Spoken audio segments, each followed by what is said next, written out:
him on track.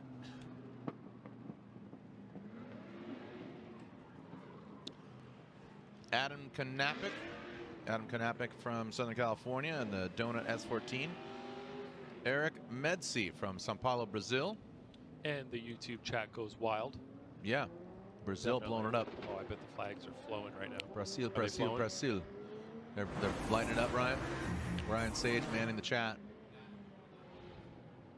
Of course. Yeah. To all my Brazilian people out there, Tamo junto. Glad you're joining us. Hope you're enjoying the show. What did that mean? Translate for that. Tamo junto means like, we're all together in this. We are one. You know, all of my people down in Brazil. I like that. Yeah. It's very noble of you. I don't know a lot of words, but very worldly of you. I have little things I can say now and then. Quotes and things. Yeah. Medici has, those must be the most baller wheels. Yeah. Gold. They're nice. I like them. They you think they're real gold, Jared? I'm gonna go on a limb and say no. No. Okay. No. Just gonna snuff that right out.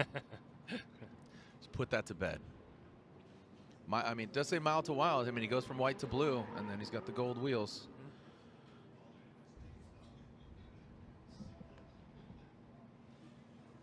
They might be emblazoned in Dogecoin gold. That's what it is. Adam Knapik will lead. Erick Medici giving chase. And again, that chase car can leave the start line before the lead car.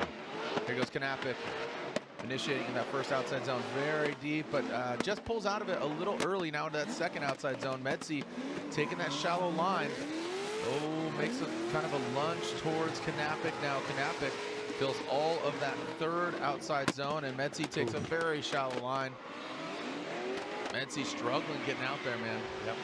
I think he's being too aggressive. Kind of needs to kick back, not like you said, almost like a Human Rahimi out front, just trying to go fast. Yeah. Feel the flow, get behind, tuck in. Yeah, we talked about the mimic being important, and he did time the start really well, but then he didn't get on the same line, and he sort of followed that inside line all the way around. You can see in the lead position as well, Knapik is not filling outside zone 1. Knapik does do a little bit better on outside zone number 2, but you can see right there, he kind of over-rotated, leaving the zone, stalled up a little bit.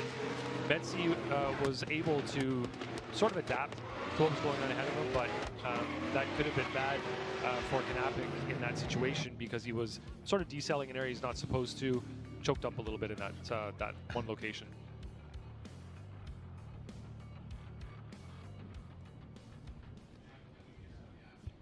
All right, Medici.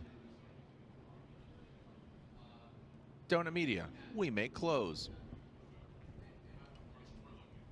In the dirt, Jason, his spotter for Knapik.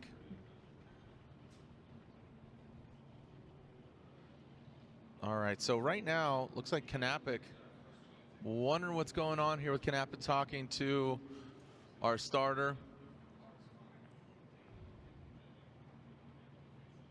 If he's got issues, then he would need to call an NGK competition timeout. That's a 5-minute allotment. You get one through the entirety of the weekend.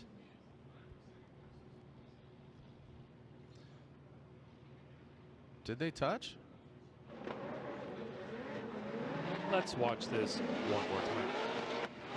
So looking at Knapik in the lead, he gets into the beginning of outside zone 1, but you can see Medici way on the inside right there. And I think the touch may have been right there. Oh, yeah. So I guess we need to give an assessment of fault there so that we can decide who needs to call a competition timeout and who does not. All right, let's advance. Come on, let's move on. Let's move on with it.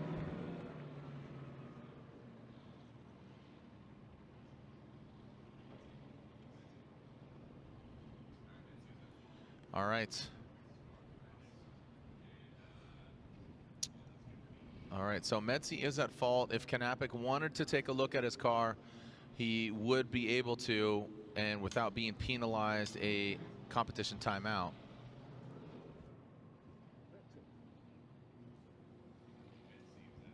So Medici is at fault. So it's not an NGK competition timeout. If Medici wanted to look at his car, he would have to use a competition timeout. So But Knapik,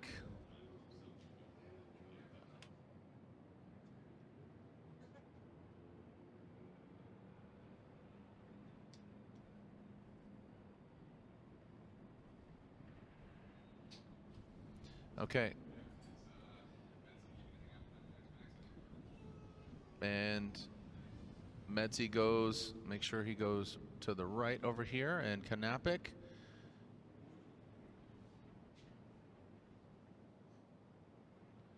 All right, cars are in the burnout box for our next battle. Knapik, he's going to take a look at his car. Looks again like they had contact going into outside zone 2. Don't they make close? I think they make close. I'm gonna go on a limb. If I'm not mistaken, I think they make close. Here we go, Medici. Mile to wild. Let's see if he goes mild into that first outside zone, and he does. Nice job by Medici. Oh, where's Knapik going? Stage right. Oh boy. So that could be a huge blow to the system. As long as Medici keeps it where the rubber meets the road, Medici might get the victory. Oh boy. That was 3 off for that's Medici. 3 off. Oh boy.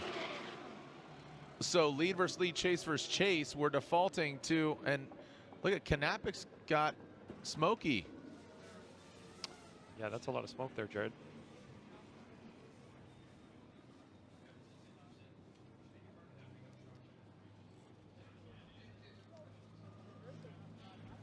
All right, so looks like Knapik, he went right. Yeah, it looks like steam. Looks like the it's the pressure cooker.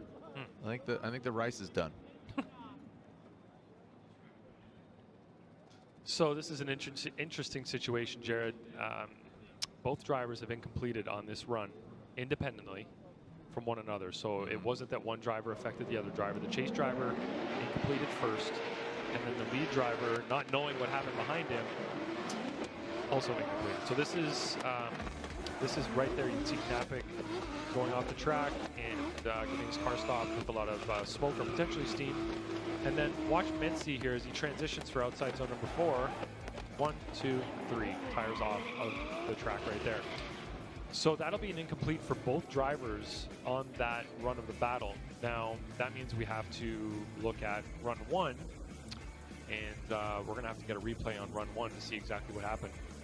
You could see Knapik's hood was opening there as he was driving behind Medici just before he spun off the track. But let's look at Medici's 3 tires off right here.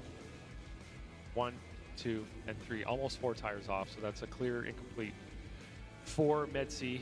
If you get the rewind right there, you can see all 3 tires are off clearly. So that's confirmed.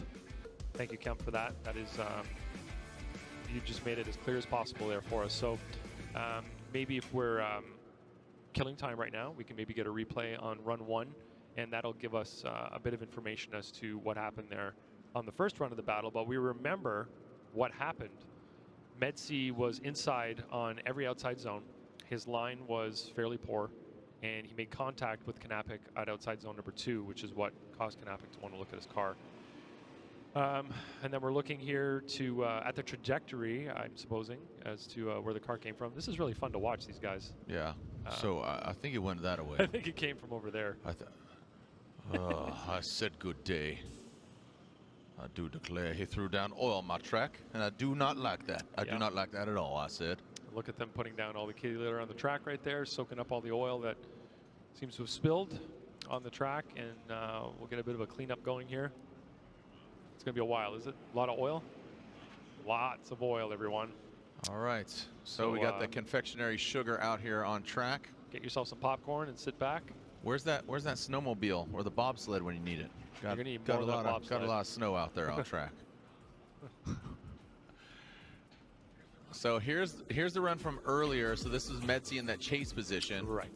So this is the run we have to revert to because both drivers have an incomplete on the second run. And looking at where Medici's placing his car, you can see right there he gets ahead of Knapik, and he's I think this is the only zone that Medici maybe put his tire in the chase position.